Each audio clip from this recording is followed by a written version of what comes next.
These guys are ridiculous. These guys are ridiculous. Now, how about them damn Celtics? And we are back with another episode of How About Them Celtics. Sam and I are here recording Saturday, September 30th, and we are slowly climbing closer and closer to Celtics training camp, to Celtics preseason, to Celtics regular season. We are getting there. Media Day is in 2 days as we're recording this. It's tomorrow as you're listening to it. I'll be there, and you'll get a pod from us the morning after Media Day, so we'll be covering it all. We're getting close. We're getting real close to Celtics time. It's October now while you're listening to it. We're still in September. We haven't got the October upgrade just yet, but we're getting there. This is exciting stuff.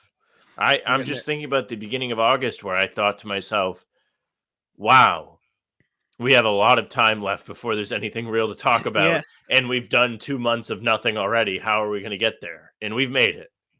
We have. Wasn't fun. No. Yeah, before we get into that, this isn't a Ratless thing, but we've taken the intro and just talked about random stuff.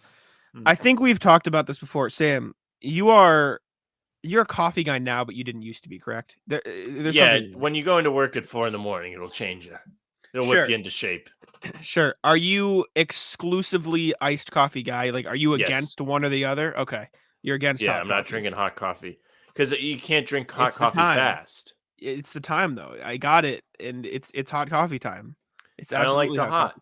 I'm quick. I eat quick. I drink quick. Like, I will get a coffee at Dunkin', which is probably 5 to 6 minutes away from my house, and it will a large coffee, and it will be gone by the time I pull in my driveway. See, I get it home. I take the lid off, and then I sip that way so I can drink it faster. Because the lid is bad. The lid for the hot coffee is useless. So you just drink it with no lid. It's impressive. Well, yeah, I just pop it off. Although I did spill it yesterday when I did it, but I think that's what I'd be afraid of. Speaking of coffee, yesterday National Coffee Day. Oh, was Did you capitalize on your Dunkin'? No, you definitely didn't. I had no idea. You're the app user. By using the app hasn't worked for me with it, any purchase. App hasn't worked for me in like a month. Would you like to know what I purchased? Salted caramel cold brew? No, for my actual purchase. Oh, was this Dunkin' or was this some local random Dunkin'? place? Dunkin', you buy anything and you get free coffee. I don't know. What'd you get? A singular munchkin, 35 cents. You're maybe the worst. You might not the might worst. How is that the worst? You have to buy something to get a free coffee, so I bought the cheapest thing. I didn't even know you could buy singular munchkin. I didn't know that either until early, like last week. I was playing basketball with some friends, and one of them was like, "I'm at Dunkin'. Do you guys want anything?" And the other guy was like, "Get me one singular munchkin." And the guy actually showed up with a single munchkin. So I had to give them a little shout out yesterday. The only reason anybody would buy singular munchkin is just so you have to buy something to get something free. That is the only situation anybody would ever buy a singular small munchkin. Child? No. Even a child could eat 2 munchkins. Well, they're the people that buy stuff for their dog. You're the worst. There's no workaround for you doing. I'm not saying I'm going there any other time to get a single munchkin. That's insane to me. I respect it. You have to respect the grift on that one. That's what I was going for. Instead, I was met with negativity. It's my job. That's insane to me. Anyways, Celtics. Jrue Holiday, we talked about it on the last podcast, and since then, when we talked about it, it was just after the Dame trade, and there were like some leaks that, okay, these teams could be interested, maybe. Now, there's an actual report out there from Barry Jackson and Anthony Chang of the Miami Herald. League sources told the Herald that the Heat, Clippers, Lakers, Celtics, Bulls, and Sixers are destinations that, quote, appeal to Holiday. That's important because Holiday 33 can become a free agent next summer with the player option worth $37.4 million in his contract for the 24-25 season. Celtics are on the list, though. The Celtics are on the list of teams that potentially interest Holiday. That's a win. I am still fully all in on a Holiday trade. I think it's the perfect win now move. It's the perfect capitalize on the Celtics contention window move. And I'm over the whole, well, they have this many years. You need to, capitalize it for the whole year. We've seen in the NBA that teams have a finite time to win championships with certain cores, right? Look at the Bucks. I'm not saying they can't get back there because they just changed it, but like with the core of Giannis, Jrue, Chris. Exactly. But with the core of Giannis, Jrue, Chris, everyone was like, oh, they'll be back. They'll be back. They never made it past the second round again after the title in 2 years, right? You look at, the Warriors, how quickly things can flip on a dime, right? They won the title. The next year, there were a whole host of problems, as we saw, that we'll talk about later. Fingers crossed. Right? Fingers Yeah, crossed. right? And now they're back and they had to trade Jordan Poole. You look at the Raptors, Kawhi left. I'm not saying all these things are going to happen to the Celtics, but like this thought of, the Celtics are going to have 10 plus years of contending. We just don't know that's going to be the case. And regardless of the pieces around them, if you can secure Tatum and Brown together, you will have a longer window. But in order to capitalize on right now, the next 2-3 years, Jrue Holiday is the best possible move to make to get that sort of deal done. I am so unbelievably in on the Jrue Holiday trade. I think you just need to capitalize on this current window of Tatum together, Brown, Derek White, Kristaps Porzingis, Al Horford, who only has a couple years left. And then bring in Jrue at even if it's the expense, of Robert Williams. He's that good. I just think you need. I'm in. Would. Yeah, I'm in for the most part. I really hate the idea of having to give up Robert Al. I think they're both important pieces to your success, specifically Horford. I know when we were before the show here chatting about it, you put together your mock trade. It doesn't have Al in it. It has Rob. Does Portland even really need Rob with Ayton? But that's just a tangent thought. We don't have to really harp on it. I don't know. It's damned if you do, damned if you don't, I think, on this one. Like, you're probably going to be suffering either way and looking back like, damn, maybe we should have did it. We shouldn't have done it. Or vice versa. Like, you could be like, wow, like, this was great. Good thing we did it. Or, I would have really loved if they kept Grant and kept that cap slot for $13 million. Yeah. That was something that kind of dawned on me after we finished recording. I did tweet about it, and somebody was like, they can't trade him until January. I'm not positive that's true. I will believe it is true. So I hope it is. That way I'm not that upset. But I still think it's stupid that they got rid of that free $13 million slot that they could have had.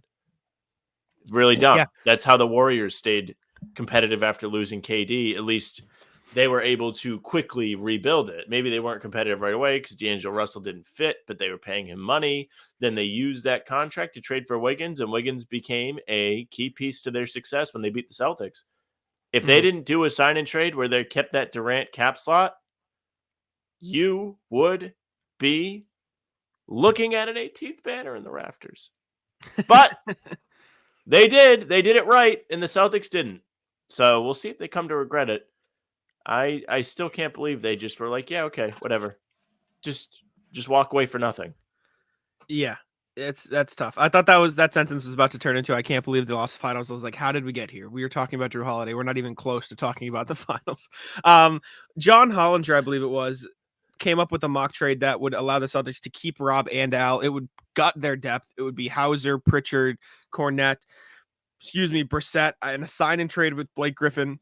So the Celtics would be able to keep both their bigs in that sort of deal. But my question is, that just completely takes a massive hit at the value the Blazers would be getting. You have to bring in a third team to make them interested to take on Brogdon and all this other stuff. Is it intriguing? Yes, but also why would Blake do it? Like, why would Blake agree to that? Why would he agree to be signed and traded to a team he's never going to play for? Unless he wants to go to the Clippers, then maybe you throw him in a sign and trade that way, and that'd be good. That'd be a win. But my response to you is legacy. Wants to be remembered. I didn't think about that part of it though. Like, if he gets signed and traded to LA, because there is the part that he wants to go back to the West Coast. So maybe he would like to go to that sort of thing. That said, I don't know how badly he wants to go back to the Clippers specifically. That's something I didn't think of. But yeah, he just thinks of, he spent 1 year in Boston, loved it, had nothing but good things to say about the place. And he's like, maybe I don't want to be here anymore, but I can still leave a lasting legacy and they'll respect me forever.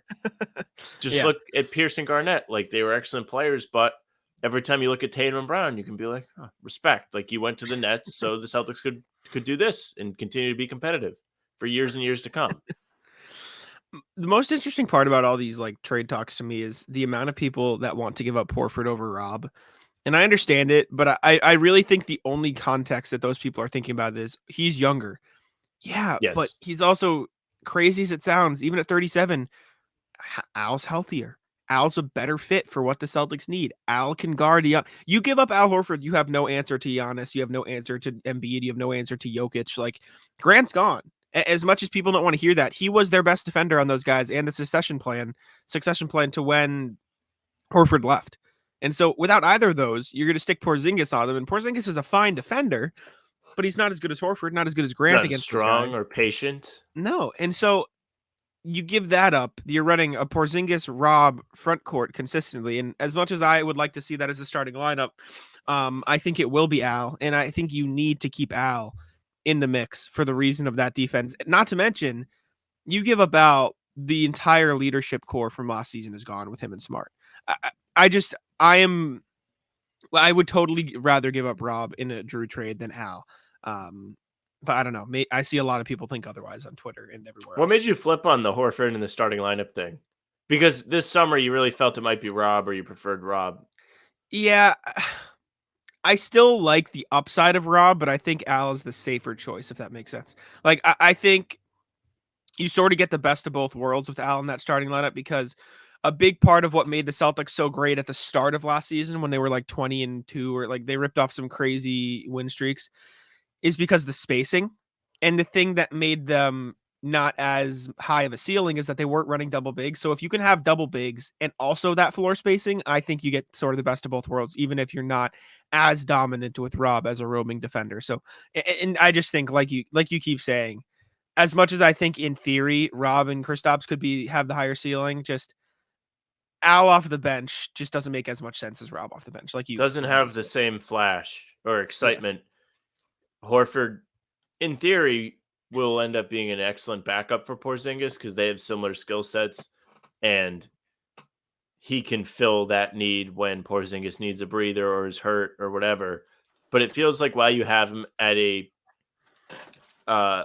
level where he can actually be a contributor consistently, you might as well get as much out of him as you can, because Horford's not going to be able to do all this forever. At least I don't think so. Does that mean I think he's cooked yet? No. Would be great if he could. Would be great. I think that he was really good in the playoffs at times, and he helped them win that Philly series more than people remember, more than those people that want to trade him remember. Yeah. Right? He's still going to be important this season, especially with the Philly team that they don't know what's going on with Harden. Their whole focal point may be Embiid, more so than it has been in the past. So you really need that, maybe more than ever. And then you have Giannis, like you mentioned. Who are you going to throw on Giannis? Porzingis? I don't think Porzingis is going to do a great job at that. He could be okay. We could see a whole new level for Porzingis. We don't really know. We do know last season was probably his maybe best ever season as a pro. But he's coming off this foot thing. Haven't seen him play alongside these other guys on the Celtics just yet. There's going to be some growing pains. Hopefully nothing too serious. But you don't know exactly how it's going to fit. So having Horford, he's all reliable. Simple. I agree. Get ready for the NFL season with incredible offers from FanDuel, America's #1 sportsbook. Right now, new customers can bet $5 and get $200 in bonus bets. Guaranteed. That's guaranteed. Plus, all customers who bet $5 will get $100 off NFL Sunday Ticket from YouTube and YouTube TV. Now is the best time to join FanDuel. It absolutely is. The app is easy to use, and you can be on everything from spreads to player props and more. So visit FanDuel.com/Boston. Kick off the NFL season with an offer you won't want to miss. FanDuel, official partner of the NFL. Speaking of potential trades with Boston, the Clippers are still interested in Malcolm Brogdon. Sam, thoughts? I'm just gonna let you get mad off rip, and then we can actually talk about it. Okay. Yeah, no, I would never do this ever. If you wanted Brogdon, then you should have went and got him in June when it was on the table and the trade was agreed upon and reported. You should have been like, yeah, we'll take Brogdon. Now, it's been months and months since that's happened. The Celtics had to give up Marcus Smart in order to get Porzingis. You should have taken him when you had him. If I'm Brad Stevens, absolutely not. You send a message to the rest of the league, Big Peen, put it on the table, and be like, look, I don't mess around. You play hardball with me? Absolutely not. You want Brogdon? Too bad. 10 firsts, then maybe we'll give him to you. Not only have Brogdon, basically for free. Like they're giving Yeah, up you're getting off nothing in that Marcus deal. Morris, who you want to get rid of. Yeah, that was crazy to me. But what's even crazier to me, or like that they would have like you said, oh, we're worried about the injury. Okay, now we're not anymore. Like pisses me off. But This is like, yeah, all right. Let's pretend we're like junior, senior in high school, and it's September, almost October. The homecoming dance is coming up. You are looking for yourself a date, right? You ask somebody, they say yes. Then you're like, never mind. I don't really know if I want to go with you. Do you think you're going to be able to come back and be like, actually, something changed? Like, would you actually like to go with me still? No, they're going to tell you to go fuck yourself. This is how life works. This is terrible. If Brad Stevens does this where he doesn't absolutely like take everything they have, take their whole soul, and he does a fair deal, this is a lot of respect lost if he goes back on this and allows them to bully ball him like this. The only way, if I'm Brad Stevens, that I allow Malcolm Brogdon to end up in a Clippers uniform next season is if it lands the Celtics Jrue Holiday. If they can say, hey, we're going to send out Brogdon, we're going to send out either the horde of role players with a Blake Griffin sign and trade or Robert Williams to Portland, but we don't want to give up as many picks. This is how you make up for it and get the deal done. You give up a pick and a pick swap. We'll give up one first. That way we don't have to give up as much draft capital to Portland. If you want Brogdon that bad, that's what you got to do. Yeah, you can send an whatever apology. you need. Yeah, your apology is a pick comes swap. in a first-round pick. Yep. Agree. I completely agree. That's the only way I would do it. Speaking of Brogdon, though, still not popping up in Celtics social media posts. Bobby Manning put this out on Twitter. A lot of people have been speculating about this. Still no sign of Malcolm Brogdon in the Celtics social media posts. It appears everyone else has been in the facility over the past week or two. He doesn't necessarily have to report until next week. This just feels like a really bad breakup right now. It feels like the beginning stages of a breakup, and it sucks because you really kind of want Brogdon back in this lineup if you want them to be at their best, unless they get Jrue Holiday or another like high tier guard, which we've talked about ad nauseum. We've talked about too much this summer. Right. This feels like it's just going downhill, though, this whole Brogdon thing. I would agree. I'm kind of sick of seeing it, though. So sick of it. Nauseous, like you said, ad nauseum. Last time we did the show, though, Brad Stevens, of course, this could be very much a PR move, but he said everybody's back and healthy to the Boston Globe. So he is saying that Brogdon is back. Celtics Social is saying he's not. I would actually really appreciate it if the Celtics were doing this on purpose. Trying to create a little bit of turmoil, get the fan base a little nervous. Maybe even lower the expectations for Brogdon. Maybe they're trying to, do him a solid. As he works his way back from a forearm injury, they're like, damn, the bar's real low right now. It sounds like the guy hates it here, and he's going to force his way out and be a pain in the ass. If he shows up and is, like, decent, everyone's like, damn, what were we all worried about? A lot of pressure off him. Maybe this is strategic from the Celtics media team. Probably not. I would really like to see, like, just a big, fat, like, Malcolm Brogdon appreciation day on social media, and it's just pictures of him, like, lifting weights. Look, and it's like all of them like at the end of the workout, so he's looking really pumped and he looks big and jacked, and you can appreciate that too. Yeah. I don't know. I think this whole thing's kind of weird. I don't think that he's wrong to be upset though. Like I'd be a little pissed too. This was very sloppy, not necessarily their fault. Again, that's why I would never really deal with the Clippers, at least on this front, because they screwed this all up. This has become a long-lasting issue. You had to give up Marcus Smart, and now Brogdon's pissed off too. Get lost, Clippers. Please, please, please make things right with Brogdon. I don't want to hear about this. I don't want to talk about it anymore. I'm sick of it. Yep. Or trade him. Or get it over with. Figure it out. But yeah, and you better get something good. Jrue Holiday. That's all I want. Anything else? Out. Next thing, actually, that's a lie. I'd take Terrence Mann in a deal from the Clippers if you can find a good package. I like Terrence Mann a lot. Local. Next thing we have, Brad Stevens spoke about Kristaps Porzingis.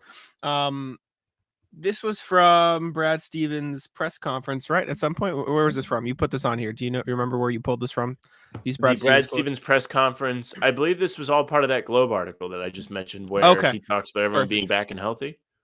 Yes. Okay. So we talked about Kristaps Porzingis. Kristaps has been running up and down the court the last few days. I thought the progression that his trainers there in Latvia, our trainers here, and everyone came up with to get him back so that he could avoid any lingering was key. He feels great. I just literally talked to him on the phone on my way here. He said he feels good. I like this team. We've been lucky that year. We've been lucky that year in and year out, we've been in the mix and have had a chance. We'll see if we take all the appropriate steps to put ourselves in that position, but we have a lot of flexibility. We can play big and small. I like, obviously, our experienced guys that everyone knows their name. I like those guys a lot. They can help lead it, but I like a lot of our younger guys and what they can ultimately become. We may not see the game we may not see that game to game right now, but I've been impressed the way they've been working. I'm excited about that mix of guys. Stevens in on the team. Porzingis seems like he's ready to go. This is the type of quote that gets me amped up for the season, man. I just want to watch Celtics basketball. I couldn't be more excited for Celtics basketball after months and months of rock, paper, scissors, Dame talk. Will player X get traded? Mock trades, reacting to Bleacher Report articles. I'd much rather react to even Brad Stevens' propaganda talking about Kristaps pumping him up. It is good to hear he's healthy. He looked healthy in that video they shared on social. So let's see him cook preseason. A week away as you're listening to this. The 8th first preseason game. I'm ready. I'm ramped up and ready to go. All right. Sam, you wrote an article for CelticsBlog that came out today. Sure did. You wrote a lot of words for this. Do you want me to pull it up or do you want to pull it up and react to it? I'll pull it up. Let me go to the top. All right. Here. I will preface it while you're pulling it up. So Sam wrote an article called Celtics Nation Hater Index, Power Rankings for all the necessary spite. I did not know what to call it. Yes, towards all 30 NBA teams. Basically ranking, if you are a Celtics fan, this is the order in which you should be hating or rooting against each of the other teams around the league. Is this specifically for the upcoming season? Is this going to be an inaugural article for you? I think I'll try and do one of these every year because there's more stuff to talk about. But yeah, you see the super cool picture of Tatum in his dripped out jacket, right? Okay. So the inspiration for this, the Celtics, though they've been very successful since winning in 2008, it's been a while, right? Since they won a title. Yeah, the last 2 seasons that ended in very disappointing fashion. They were just about to beat the Warriors. I talk about it at least once a month. And then this year, they go down 2-0 or 3-0 to the Heat, battle back, get everyone's hopes up just to shit the bed in Game 7. So you gotta take some of the anger out. It's not even fun to watch a team when they're supposed to win. That is a take I stand by. It's not fun when your team's good because when they win, it's not like a surprise or exciting. It's just a relief. Yeah, it's just a relief. Exactly. It's just a relief. So I went through all of the 29 other teams. I used a little bit of a system where I rank if there's a rivalry, if there's any real reason to root against them, meaning perhaps a team has a draft pick, right? And then is there a grudge factor? Grudge is more loose. It can be something I don't like personally. It can be the Heat beating the Celtics in the playoffs last year. It can be a lot of things, right? So I factored all of those. I gave them a score from 1 to 5, sometimes a little bit, or 0 to 5, and sometimes a little bit out of that range. But the standard system was 0 to 5. So we'll start this one off. The first team, Memphis. This is an easy one. You should be rooting for Memphis. Marcus Smart got traded there. The Celtics took him to the woodshed, traded him kind of unfairly. And that'll be the second team I root for. That was kind of a take when he first got traded. You really don't want, I mean, you do want a secondary team to root for. It makes it kind of fun in the playoffs, right? That could be your little excitement team. Next up, Spurs. Spurs have been kind of helpful to the Celtics. They kind of give you a little bit of flexibility in trades. They gave you Derek White, helped you out there. They took Noah Vonleh off your hands, let you dump that salary. Brad has a great relationship with Greg Popovich, it seems. So as long as the two guys are getting along, doing trades, yeah. Wish the Spurs the best. Wemby's cool too, right? Pacers. This one's an interesting one. 1, they gave you Brogdon for free. 2, in exchange for Brogdon, they got Tice. Tice, one of my personal favorites. Always thought he was a great Celtic. Terrible whistle, as you can see him get kicked in the face here. Utah, Danny Ainge. So this is the only one with a rivalry scale and a grudge scale earlier, a negative rivalry scale. So Danny has the respect of all of us, but he did kind of lie about retiring. So that's why they're kind of amongst the other friendly teams towards the top of being like, maybe I don't want them to win. Minnesota, this one just dated back to the KG trade. McHale kind of gave the Celtics him for free. Didn't have to take Rondo back. Just was like, yeah, give us all the other guys. And it worked out well. Celtics won a title. Denver, we've reached the region where I kind of don't care. The only thing I could really complain about here was that one time the rims were so bad that we all had to sit around for a while. That was terrible, right? Put the video in. In Jokic, see myself in Jokic.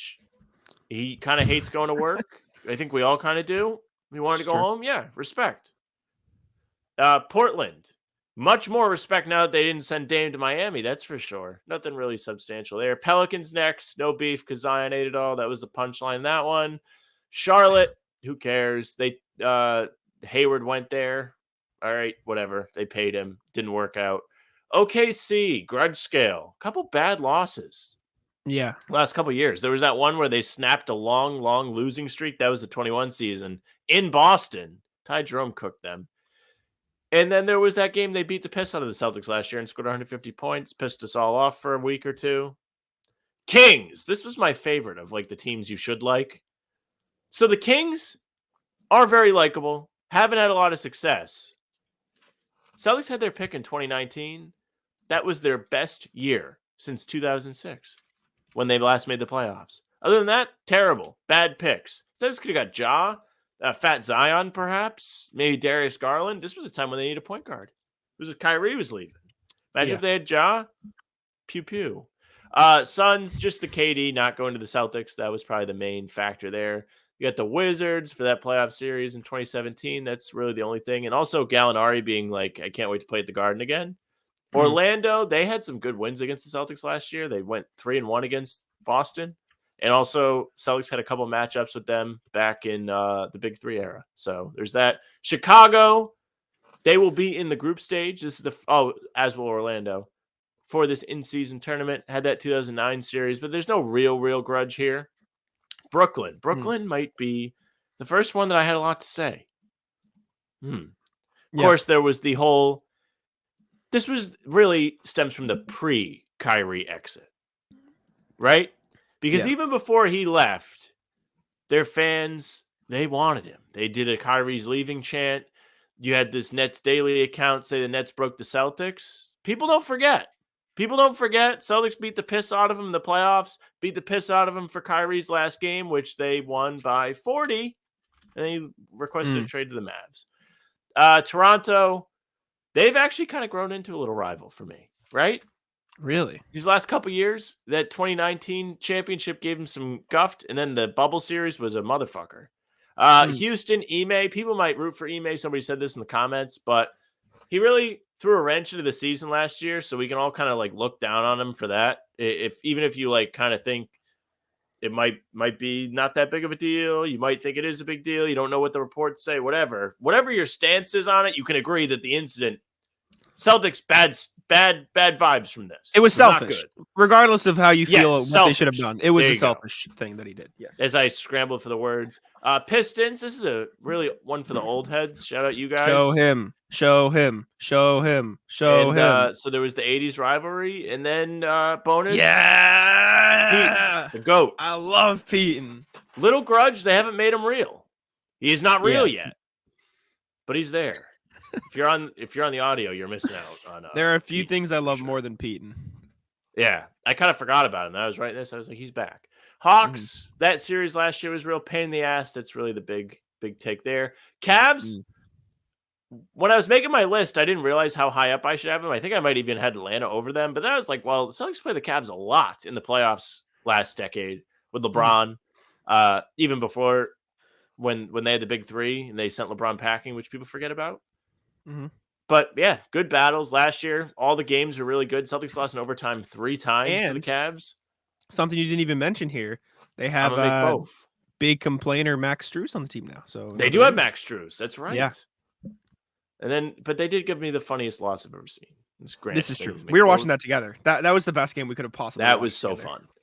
Knicks rubs hands together. So I might have the Knicks too high on my list, but I think their fans are the worst. I think the league loves them too much, and I don't get it. They've been in the league since its inception in 1946. So have the Celtics 15 extra titles. Don't know why the Knicks have that historical guff. I hate the they need to be good because the league is more fun when they are. Is it really? I don't care. They haven't won a title in over 50 years. I think a lot of people have had a lot of fun since then. Mavs. There he is. Kyrie. King Rat. I will plan on re-signing here next summer. You got the stomping the logo. You got the middle fingers. And Luka making the 2-game winners too. A little factor. And they beat Boston on KG Day. 2 little tidbits I forgot about. Milwaukee. Good rivals over the last, what do you want to say, 5 years? 2018, 2019, 2022. Yeah. They played each other in the playoffs. That's 3 matchups. Quick time. Dame's a real pain in the ass too. Get ready to learn cheese. They had some good playoff series. That 2022 was one that really pissed a lot of Bucks fans off because Middleton was hurt. Clippers next. We talked about them already. They can kick rocks for the whole Brogdon trade. Sixers. Got the song embedded in here. I'm not going to play it. They are a historic rival, but it was really hard to write mean things about them because you see them as like a harmless little brother because they never beat the Celtics when it matters. It's true. Yeah. Like they played the Celtics in 18. They played them in 20. They played them in 22. No, they did not. They played them in 23. Lost all of them. They haven't beat the Celtics in a playoff series since 1982. So it's very hard to really have any real like ill will towards them other than they really, really want to beat the Celtics. It's their Super Bowl anytime they get to play them. Miami, this is a budding one. The rivalry scale is there, spanning over the last 15 years, right? Celtics beat up on them before they got LeBron. LeBron comes, Miami takes it back, and then they had this little back and forth over the last 3 years now. 3 Eastern Conference Finals in 4 years. That'll do it. Golden State beat the Celtics in the finals. Celtics have their pick. That's the big one. If you're really going to put your energy towards anybody, it's Golden State because it's only top 4 protected. It's not even lottery protected. If they're like the 5th worst, you're eating well in this draft. The highest logistical scale on the list. Yeah, it's really the only one. This would have been more fun like 7 years ago when Celtics had a zillion picks because that would really be a factor. But if I do this next year, then it'll be a factor there. And then of course they've just had like a good rivalry in general. Like they came in the Garden with a 24-game win streak or whatever to start that 16 campaign after the 73. No, that was the 73-9 campaign. And then Celtics beat them at home to snap a 54-game win streak at Oracle. And since then, it's been a really great deal of regular season games. And they finally met in the finals. And then the Lakers. Even this last year. Lakers, First, Rats, LeBron, Rat, Lakers, Rats, Anthony Davis and his dad, Rats. Terrible. Just you should never root for the Lakers in any circumstance. And Gabe Vincent. I hope that was not too boring for people just listening to me read it. No, it was good. And go read the whole thing because there's a lot more fun stuff in there. I'm just not going to sit here reading like almost 7,000 words on the podcast. Yeah, I would not do that to me. My brain melted writing it. But go look at it. Seriously, I worked really hard. Go check it out on CelticsBlog. And maybe on the YouTube page if we can do that. But it'll be on Facebook. I'll probably post it sometime. You'll find it. But moving on, let's check in with our email from RJ. RJ sent us a bunch of emails. We're going to go over all of them. I'm going to take a breather. Sam's going to take a breather. We're going to start with a bit of a joke. This isn't an actual thing. But last podcast, Sam said he enjoyed eating the Eucharist from church. He said to follow up on the calorie count guessing, have Sam go to different churches and to do a body of Christ taste test and compare the Eucharist tastes at different congregations. Call it Sam's International House of Worship. Put the clip of me saying it's nothing like slamming back the body of Christ or whatever I said on the last show. I can try. That's a big ask. I could probably just sit here slamming back the body of Christ. I would sit back. I mean, I stand by it. Good snack. I think the wafers at church taste good. I think they do. It would be kind of funny to just go around like pizza reviews like Dave Portnoy and just be like, all right, we're here at St. Kevin. Would be fun. Would be funny. I'm Next sure thing, people would nerding love out over training camp contracts. Good morning, guys. Well, it is here in San Francisco. This was 1 in the afternoon when he said this, but it was morning for you. With the addition of Jordan Shaquille to the Celtics camp roster, I saw his deal described as a non-guaranteed training camp contract, which seemed unnecessarily vague. So per spot track, he's on an Exhibit 10 deal like Taylor Funk. Lamar Stevens is being shown as Exhibit 9, which provides the Celtics with monetary protection in the event that Stevens gets injured during camp. The path for Exhibit 10 guys seems to be Exhibit 10 for camp, and it either gets converted to a two-way deal or the player gets cut and has the option of signing in Maine and staying with them for at least 60 days in order to get whatever the cash bonus is. If he doesn't take the main deal, no bonus is paid. For the Exhibit 9 contract, is Stevens basically on the Boston squad, and the Eggs 9 language is just to protect the Celtics wallet. Happy to be this close to training camp. To quickly answer this, I am not an expert on this at all. I am not versed on this well. From what I found when I researched this, Exhibit 9 and Exhibit 10 deals are very similar. It just seems like Exhibit 9 deals are more likely to transfer to a roster spot because the team and the player has more security. So this seems like the Celtics saying we don't want to secure Lamar Stevens into the final roster spot just yet to provide ourselves with a bit more flexibility. But if he plays well in training camp, it does seem like he should be on the roster. So I'd expect to see Lamar Stevens on the team next year. Exhibit 9 is kind of just like, we're not going to fully commit yet just to give us flexibility, but like there's a little more security than just a training camp deal. So I feel like in my life, I'd like to be just an Exhibit 9 person. Like, don't really have to commit to anything too much. Like, oh, do I feel like going to this plan today? Exhibit 9. We'll see. Would be nice. I like that idea. RJ asking, can the Celtics finally put the pace in pace and space? Hey, guys, I know that pace and space usually refers more to moving the ball quickly in the half-court offense, but given the Celtics' age advantage minus Big Al relative to much of the East, and with guys like White and Pritchard being given the keys to the point guard spot, how likely do you think it is that the Celtics can truly play up-tempo offense this year? How likely is it that such a shift could get the Celtics into the 60-win territory? Inspired by your discussion of the decline of the Bucks and defense after the Lillard trade, I feel like the Celtics might play slower this year, if anything. I mean, you've got two big guys. You're probably going to be running two bigs instead of a four, or one big lineup. I think you'll see a bit more running, I guess, with the Jays and Derek White, but like Porzingis isn't going to be running as much as Tatum was at the 4. Horford's probably going to be out there starting. Like, I think they play quicker in the half court, and I think that's just a product of them building chemistry together. As far as the 60 wins, I don't know if they'll get there, not because I don't think they're good enough, but because of how good the rest of the East is. But I don't know. I feel like they might slow it down a little bit in the grand scheme of things, but you might see the balls zip around quicker in the half court, if that makes sense. So I'm the king of they should win every single game. But to be fair to them, I think they could deal with some growing pains this season. I'm not sure how well everything's going to go with a big loss in Smart. You've lost Smart. It's the first time they've been without Smart in 9 years. It's the first time Brown or Tatum has played on a team without him. Not to say he's the end-all, be-all, but it is a little bit of a shift. We'll see how Porzingis fits in. He might need some adjusting because this topic in general is a big topic. Who knows? What are they going to do on offense? They have to figure that out. I personally like the idea of running more. I'm a big run guy. When I play basketball, I always run. I'm always out in transition. I get mad when people don't run with me. But I also think that there is value in them learning to play slow, specifically so it translates to the end of games. We've seen them struggle to finish games for years and years now. Having an extra low post presence could be something that makes it easier on them. I've said it a zillion times this summer. It's really not that original of a thought anymore for me. But I'm curious to see how it affects them. I would love to be able to rely on the Celtics in close games. You haven't really been able to do it since, 2018? I think they were pretty good in comeback wins and finishing off games.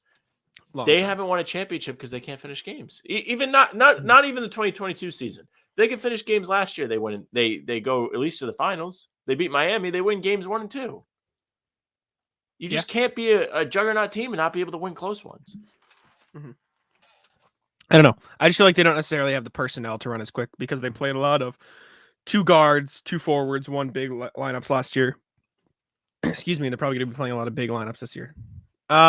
Next thing. can find a, quote, trade partner.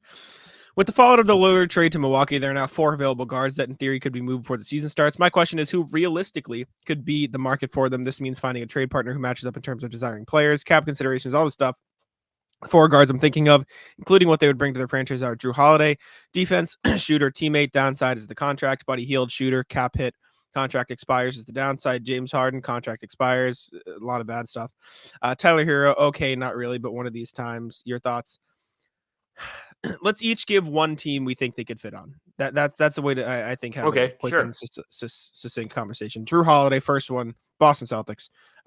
Do we want to nix the Celtics from these conversations so we can actually talk about it, or can I include the Celtics? Go ahead, put the Celtics. The Celtics. I mean, the Celtics. That's mine for Jrue Holiday. I think he should be boss. I'm all in. What about you? What's a team for Jrue Holiday? If you could also like to say it, you can. But I heard the Warriors. I think that one's kind of interesting. I've heard people talk about him playing off the ball, and that was really his strength. And I mean, listen, he was good in Milwaukee as the ball handler, but he may be able to thrive in an off-ball role as well. He shot well from 3. He's definitely a better fit than Chris Paul, and that's a team that has salary to match. It's not that hard for them. Portland may take the Chris Paul deal, maybe, if they really want him to mentor, maybe is the highlight. Kuminga is the highlight for them. Yeah, and then you could. I saw something. I thought somebody in The Athletic say like the Warriors is the best because they could do something like Kuminga could fit in at the 4 for them perfectly. Then you could float Chris Paul out there. They said something like, take Ben Simmons in a second back, let Chris Paul organize the offense in Brooklyn, and then just get an extra draft pick and eat the Ben Simmons contract because he won't be good in 2 years anyways. So I don't hate that. Next, Buddy Hield. I will go with the Lakers, and I know you're just going to dislike that, but if we're going teams that make sense cap-wise and could use him, D'Angelo Russell and a first-round pick and a second for Buddy Hield makes all the sense in the world. You get the perfect complementary piece for LeBron and AD. You have Austin Reeves and Gabe Vincent to run the point already, so you don't need D'Angelo Russell. And if you're the Pacers, you get a first-round pick, which is in the future, which could be good for the Lakers. The Lakers could be mid is what I mean, so the pick could be okay. You get maybe a second or something else back, and you get an extra year of finding a trade for D'Angelo Russell, right? D'Angelo Russell isn't the perfect fit in Indiana. He's far from it. He'd probably be best suited as a 6-man role on that team, which he might not love, but you have an extra amount of time because he has 2 years left on his contract to find a trade for him. I think that would have to wait till some point in the season because the Lakers just re-signed him, but I like that idea and the fit all around for both sides. I don't really have like a concrete answer for you. I think Philadelphia could be interesting. They have that Tobias Harris contract they could throw around. I don't know if the Pacers really want that, though. Pacers are trying to compete, too. They have Tyrese Halliburton now. They were actually really good when he played. All of that stuff. I do think they could have value in adding Tobias Harris, somebody that's played in more real games than a lot of guys on their roster. I don't know how the money matches up. I think they would have to also send some other stuff out to match it. But Philly could use the shooting. Makes sense next to Embiid if they're going to keep Harden around too. That's 2 guys that really thrive on the drive and kick or the just kick offense, I guess. So sure, Philly. Yeah. James Harden. Oh, by the way, Buddy Hield, another one, Orlando. I think would be great for Buddy Hield. That'd be perfect. I wrote about them on Fanside. James Harden. I really think the Clippers are the only team that makes sense for him, and they seem out on him. There's just like no place that would acceptably like take him in because of everything he's brought. Like there's no team would be willing to give up assets outside of the Clippers, in my opinion. And I don't know if the 76ers want to do that. This is the James Harden thing's a mess. It's just a Shanghai Sharks. Yeah. Okay. He really wants to play in China. He threatened to play in China this summer. If the NBA could make trades with teams in other leagues, it would be the greatest thing ever. Because I bet a lot of less guys would cause problems. If you could be like, listen, I'll just send you here. Hell if I care. I'm gonna dip right back into the well just because I want to be different. Tyler Hero, Magic. Why not? Take a chance on it. Guards. But trade Markelle Fultz and Cole Anthony. Trade Markelle Fultz and Cole Anthony for Tyler Hero. Run Anthony Black, Tyler Hero, Jalen Suggs as your 3-man guard rotation with Gary Harris giving you some extra guard wing minutes. And then you have a core moving forward of Paolo Banchero, Franz Wagner, Tyler Hero with some flexibility like around the edges to move with picks and other like contracts in Jonathan Isaac and Gary Harris. Like if they were to take a swing, I wouldn't hate Tyler Hero but they might want to wait for something like more solidified, like this will make us a title team. Because Tyler Hero is great and the upside is there. I believe that. I still like Tyler Hero as a player, but maybe they wait. Man, I don't really know who's trying to go get Tyler Hero though. Maybe does Brooklyn go after him in some capacity? They've been rumored to be interested in him somewhat this summer. I don't think Miami's trading him. They don't really have room. Does Portland doesn't want him? They didn't want him for Dame. They're not going to give him Jrue. True. That'd be the funniest thing. If I'm Portland, I'm not dealing with Miami. Same with Celtics and Clippers. Like same thing. Like out of spite for this whole summer being a pain in the ass, you're not getting anything from me. I agree. Hero, I would, if I'm Brooklyn, maybe kind of fits their, age group of Mikal Bridges, Cam Johnson, even though Cam Johnson's kind of older than you think. And just kind of trying to build something for years to come. That would be interesting. Can San Antonio do anything to get him to try and put him next to Wemby, to already start assembling pieces next to Wemby? That would be interesting, I think. Could be a stupid thing for me to say, too. I don't really know. I don't know if they can match salary. I don't know. I don't think Miami has a reason to trade him now. He doesn't seem all bent out of shape because of this whole summer. I agree. I agree. And then the last thing, we talked about this, so we don't have to discuss it, but RJ said, I don't think the Celtics should push all in to get Jrue from Portland. He's a very good player, absolutely. But the way the Celtics and NBA are trending, I think we've passed the window where Holiday is the right fit at the price. Brad has been working to remake the roster with taller, more vertical above the rim guys. As the league continues to move that way, last year Brogdon was the tallest point guard of the team. Gallinari would have been the tallest strong forward, et cetera, et cetera. Even a guy like Justin Jackson was given a go because he stood at 6'8". This year, he's added 7-footers, Porzingis and Keita, replacing Griffin and Kevin Gale. We lost Marcus and Grant, but added a bunch of taller wings. I don't see Brad reversing the course, going 6'3", 33-year-old Holiday while giving up depth and draft picks. Where I do see the Celtics getting involved is helping steer Holiday to a Western Conference destination. Anyways, I had to cool off about it. Take care. I get it, but Jrue Holiday's Jrue Holiday. Like height aside, all this aside, like he plays a lot bigger than he is. He is the same height as Marcus, but he plays a lot bigger than that. Like, I just think the fit's too good that you ignore he's 2 inches shorter than Brogdon. That doesn't matter if he's like a better defender, in my opinion, at least. I get what you're saying though. I'm like lukewarm on the Jrue Holiday stuff now. Like it was really like fun. No, sure. Like if they do it, I'm not gonna be upset. But it's just like I don't really know if I really want to give up Al Horford or Rob Williams. Like the salary makes it very difficult for me. I would give up picks for him. I just don't want to screw with this roster too much because I think all the pieces that are there for a reason. You're too late into the offseason. I mean, the season's already starting kind of next week. You can't like adjust on the fly. You can't make supplementary moves too much right now because other teams aren't eager to make trades because they're trying to see what they have. I understand like this Dame thing happened at a bad time where Portland has an asset that they're not going to keep and other teams want it. I just don't know how much it's going to benefit. It's not going to benefit the Celtics without also hurting them. That's what a trade does. But I'm lukewarm on it. I'm not going to be upset if they do it. I like him. I think he's a good player. Would.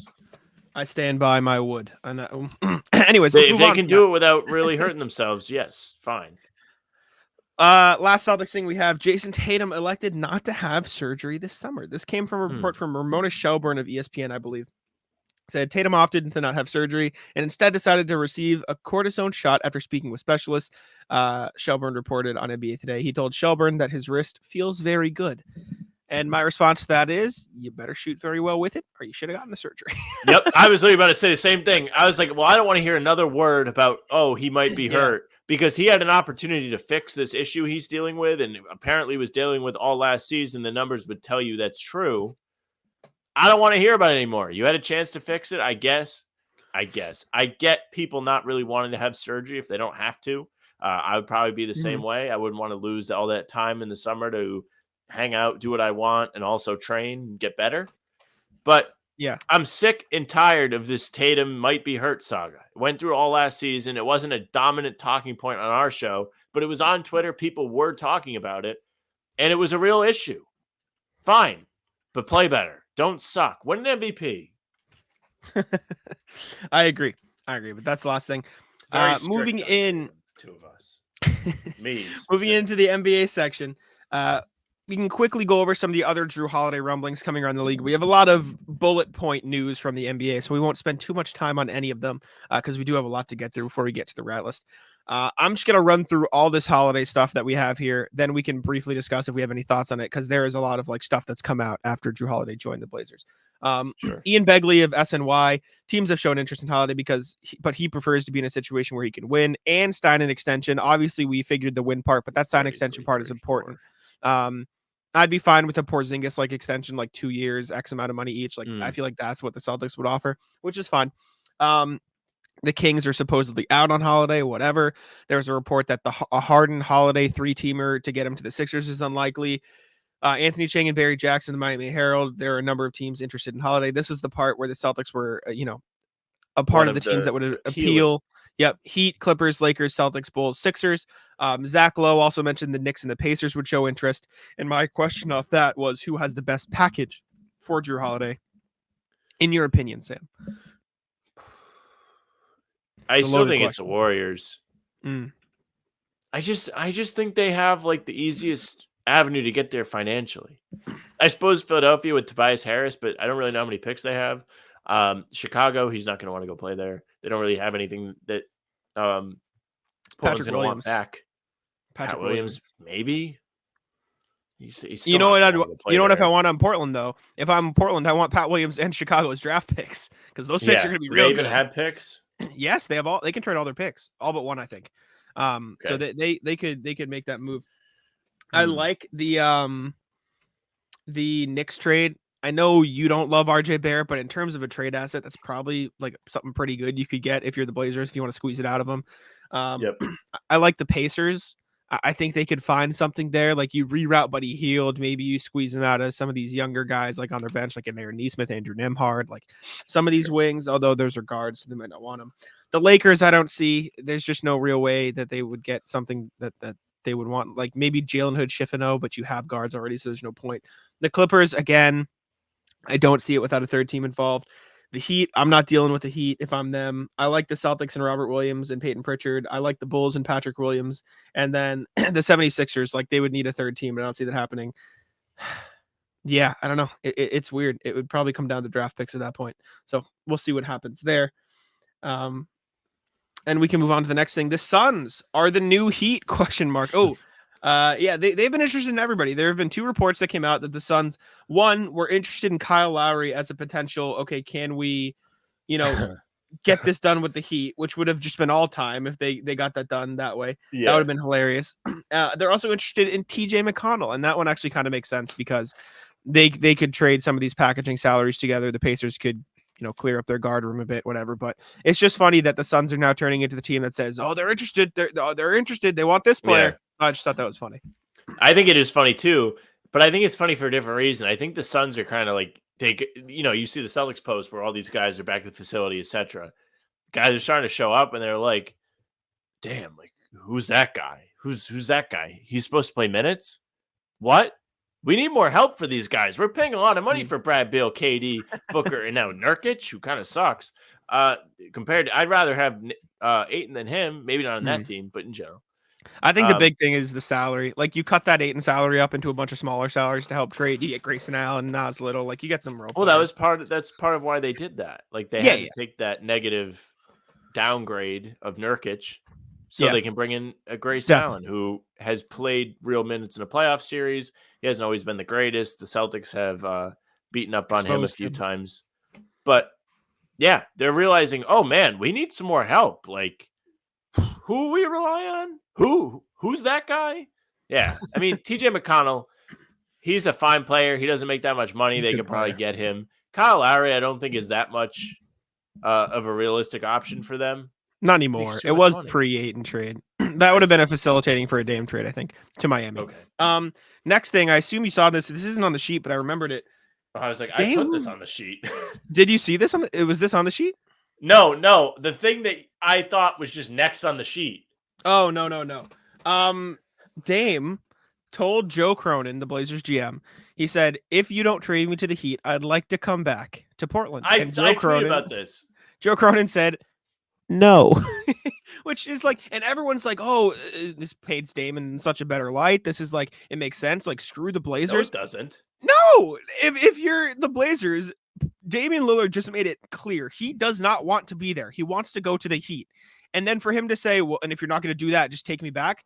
I don't want you back. You don't want to be here. So why, like, and also you should have started this rebuild so many years ago. There's no going back. The people who say, oh, this paints Dame in so much better light, that doesn't make any sense. Does this not. Is like, I wouldn't want him back either. Right. Am I crazy? If Dame wanted to come back to the Blazers, it doesn't mean that he wasn't a pain in the ass for the last 2.5 months. Like, it doesn't mean he was right to be like, I'm only going to play for Miami. You guys can't trade me anywhere else. You guys, if you trade me to another team, I'm not going to play. So you guys have to take whatever Miami sends you, and your franchise is going to be screwed for years to come. I tweeted out yesterday, it's the Seinfeld where George quits his job, and then he realizes he shouldn't have quit his job, so he just tries to show up on Monday and act like he never quit. And then they're like, what the hell are you doing here? You just quit. So, yeah, I really don't think Portland is wrong in this situation to be like, you kind of burned your bridges here, dude. You're not really going to play with us this year. Yeah, I agree. Because it was just such a black or white, like, he's only going to Miami and Portland is wrong. They owe it to him. Like, they painted the Blazers in such a bad light. I don't blame him one bit. Maybe I'm biased because I was sick of this whole thing. I agree. But I agree with you. Before we move on to the next thing, also, if you're a true Celtics fan, you watch the whole podcast. This is Derek White and Jaylen Brown at the Colorado game with Will Ferrell. It's Will Ferrell. Oh, yeah. Fine. Yeah. Okay. That's what I had to bring it up. I had to put it just because he is tall, right? Yeah. Like, how tall is Will Ferrell? That's like a good showing from Will Ferrell. Like, see, like a viral picture of yourself with a couple 6'3"? NBA players. Will Ferrell, 6'3". Good for Will Ferrell. All right. Next thing is Jordan Poole. Got punched last season. Sure we did. now know what he reportedly said to Draymond. Where'd this come from and what did he say, Sam? Tell me. He told Draymond he was an expensive backpack for Steph Curry. And then Draymond punched the shit out of him. Rightfully so. Have some respect. Draymond, part of 4 championship teams with the Warriors. He was a part of 3 before Poole got there. He may not be what he once was, but he's still a quality player. And I know Celtics fans don't really like him, so they might not like to hear that. Yeah. But I don't know. Draymond does a lot of important things for the Warriors. He's an important cog in their machine. He knows where Curry wants to be. He knows how to set guys up right. He's important to them. Like he's clearly more important than Poole. Poole's gone. This is true. This is true. Deserve to get punched for saying that. You can't be saying that to the champ. Next thing we have, Giannis had no role in the Damian Lillard trade is the news that we got. This is from Woj directly. He literally played no role. Woj said on NBA Today, like, okay, they obviously know that like they're friends and like he's gonna be fine with the trade, but like to hear that Giannis didn't necessarily like play a role, like I don't doubt that he influenced the Bucks to make the trade, like him saying wink wink do this, but the fact that Giannis like didn't directly say go get Dame is like, that's like, it makes it seem like a bigger risk for Milwaukee in that case. Cause like we've talked about this when the trade happened, Giannis could still leave in 2 years. Like this doesn't guarantee he stays. Like if they don't win a championship in the next 2 years, like he could just say, yeah, I'm still gone. And then the Bucks are really screwed. Right. So I don't know, just interesting, weird, but we'll see. Yeah, Any thoughts? I don't care. I mean, he could still leave technically. We have a lot of basketball to watch before that becomes a real possibility, though. So we really can't speculate too much. Right now, in a vacuum, he shouldn't leave. Like they just went out and got Damian Lillard for him. Like, but you never know. Like things happen, things don't go to plan. Frustrating exits of the playoffs, etc. Like you could see it. Sure. Sorry, if you're watching on YouTube, you're just watching me kill a bug. No, I thought you were trying to clean your camera. No, it was behind the camera. There was a bug that landed right by. So I was like, let me. Jrue Holiday talk and Jack commits murder on camera. Man. All right, next thing. The Heat don't want James Harden. This came out from who said this? They said Jackson and Chang of the Miami. Yeah, Jackson and Chang. They said it doesn't appear the Heat are interested in pursuing Harden. You know what? First thing that's happened this summer in the context of the Heat that I'm like, yeah, makes sense. There you go. Good for the Heat. They don't want him. Yeah, they shouldn't want him. I don't think anybody should want James Harden. He doesn't have the leverage to be this much of a pain in the ass anymore. He just doesn't. Have some respect, and they are in this case. So good for them. This next one's actually pretty interesting. Yeah. So Raptors and Siakam extension talks have stalled. This is from Michael Grange of Sportsnet. Said that Siakam and the Raptors are, quote, taking a wait-and-see approach before determining whether they have a future together. If Toronto struggles out the gate, it's possible, if not likely, that Siakam will find himself on the trade block ahead of the deadline. If I'm the Raptors, though, I fumbled the bag because he's going to be less valuable by the deadline. Like this makes the way they're doing this makes no sense. Just trade him now. Like I think you everybody should have traded sucks him this here. summer. So Yeah. Here's why everybody sucks here. One, the Raptors have been so headstrong that they will not rebuild, blah, blah, blah. They're keeping this team together. Part of the reason why is because all reports and indications have pointed to Siakam wanting to re-up there and stay in Toronto. Even though we've talked about it making no sense, that's been what's been reported. So now all of a sudden he doesn't want to sign an extension. Why? You just prevented them from using you in trades all summer. Maybe that was why. But the team couldn't use him in any trade this summer because the consensus was he doesn't want to be anywhere else. They could have went and got Dame. They could get in on Jrue Holiday if they want Jrue Holiday. Sorry, They could have did something missed. and helped their team actually get better instead of being middling again. Yes, I agree. Sorry, I was committing a second murder while you were talking. Man, serial. One more, you're a serial killer. That's what I'm saying. I'm looking at it. I want the title. All right. No, weird thing. Reddit Hit me with the post. Reddit post of the day.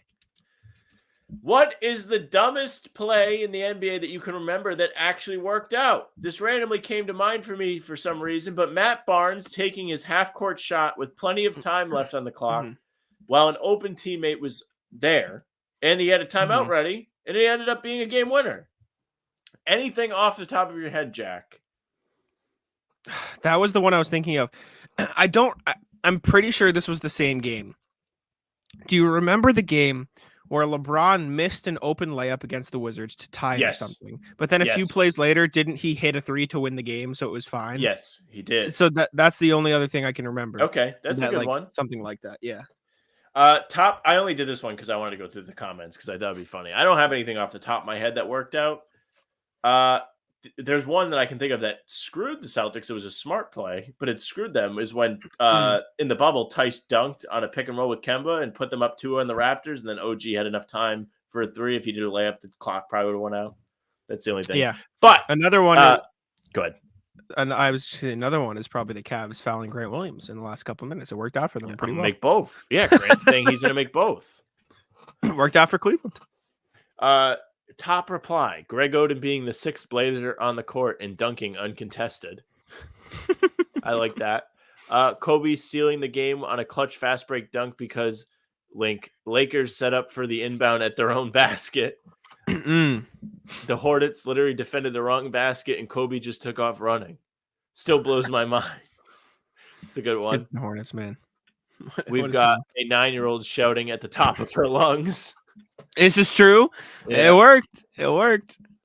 Giannis taking a step back 3 at the end of regulation versus Brooklyn to force overtime. I screamed at my TV when he shot that. This was also the shot that made him the all-time leading scorer for the Bucks. Interesting enough. Having Trey defend Simmons in the paint. And we'll end on that. That did work out. Also, the Hornets are having Kai Jones be away from the team indefinitely. That just came through from Shams. In case you're interested, we haven't talked about it, but that whole thing is very weird, and I don't know what's happening. But don't care. Let's move on to the rat list. Do you want to lead this off, or do you want me to go? You go ahead. All right. Rat list. Let me scroll down here. First one. What do I got? Ivan Toney. This is a niche rat list. Ivan Toney, who he's the reason I started rooting for Brentford. He's an English football player. Is leaving. He just hasn't played for the team this year. He's going to get transferred to Arsenal or Chelsea. Have some respect. Out on it. Rat list, Ivan Toney. Also, just got caught gambling on 200 something matches, and so there was a whole saga, and now he's just going to leave for a big club anyways. Rat list, Ivan Toney. Okay. Out. Yeah. I'll remember this when you're like, well, this player's entitled to this. It's different because I don't cover the league and I'm a fan of this instead of a media member, so it's not the same thing. Rat list is the police. Don't worry. So me and some friends were playing basketball on Thursday.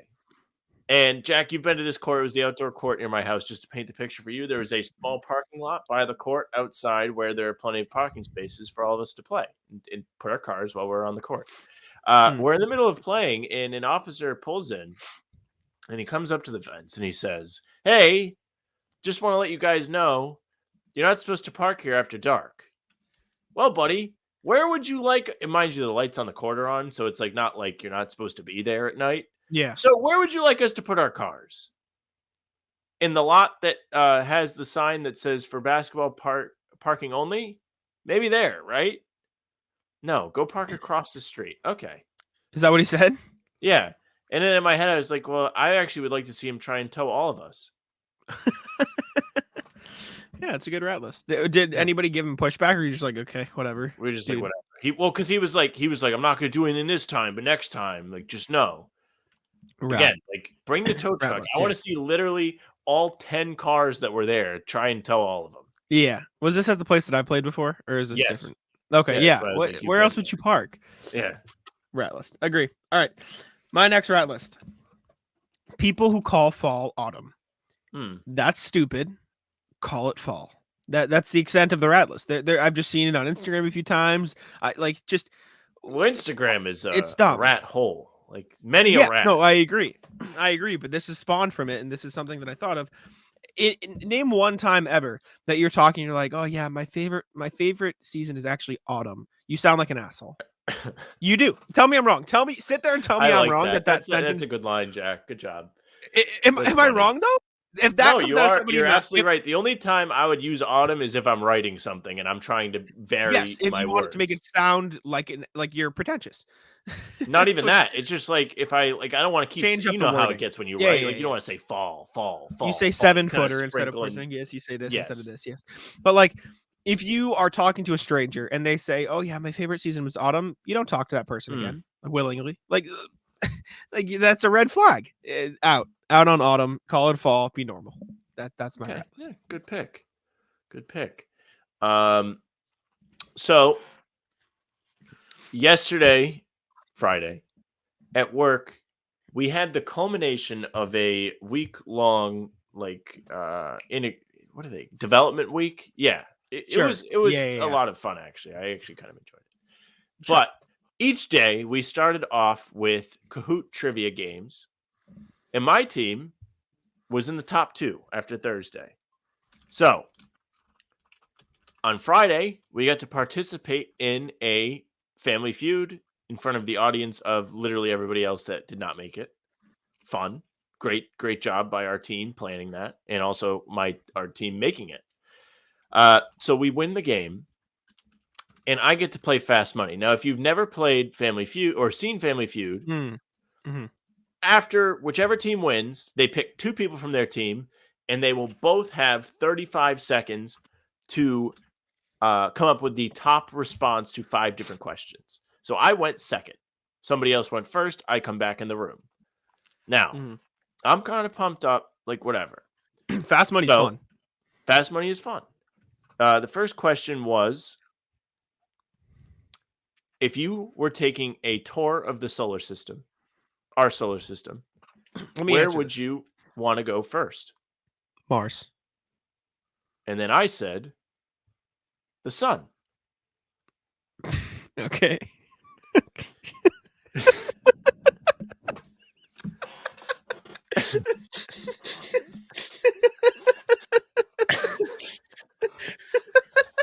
And then the air came out of the room. So is this rat list yourself? Yeah, rat list me for being brain dead. For being a fucking moron. I did get 5 points though. So somebody else that they surveyed, they actually asked people from our company these questions, and our team ended up winning. But I actually, somebody else must have said this. Did you say Mars first and then said the sun second? No. Or was the sun your first answer? Yeah, I only had one answer. I know, but if you go second, you say the same answer as the first person, then you get to say another one. Yes, they're like, that's already taken. Okay. So wow. Also, not for nothing, the top answer was Saturn. You can't go on Saturn. Like you'll still die. Like there is a reason. Like you can say like, oh Sam, like you can't go to the sun, you're gonna die. But like there's a reason like why we're only on Earth. Like you'll die no matter where you go.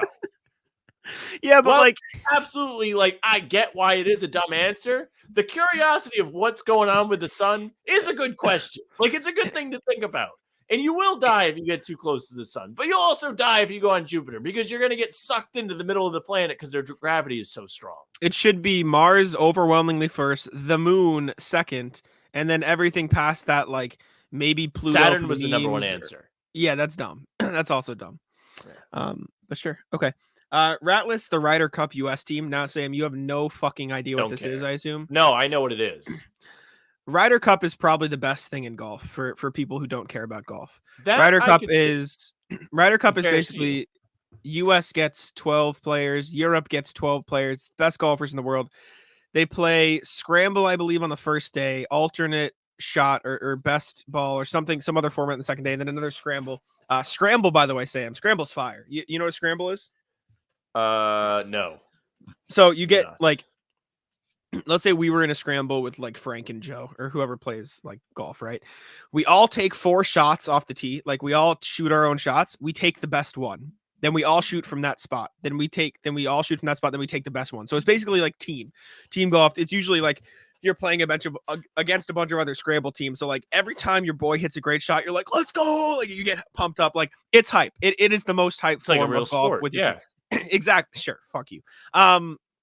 So Ryder Cup is basically US versus Europe teams, right? Like you're with your teams, you're battling against each other, you're trying to beat them at every hole.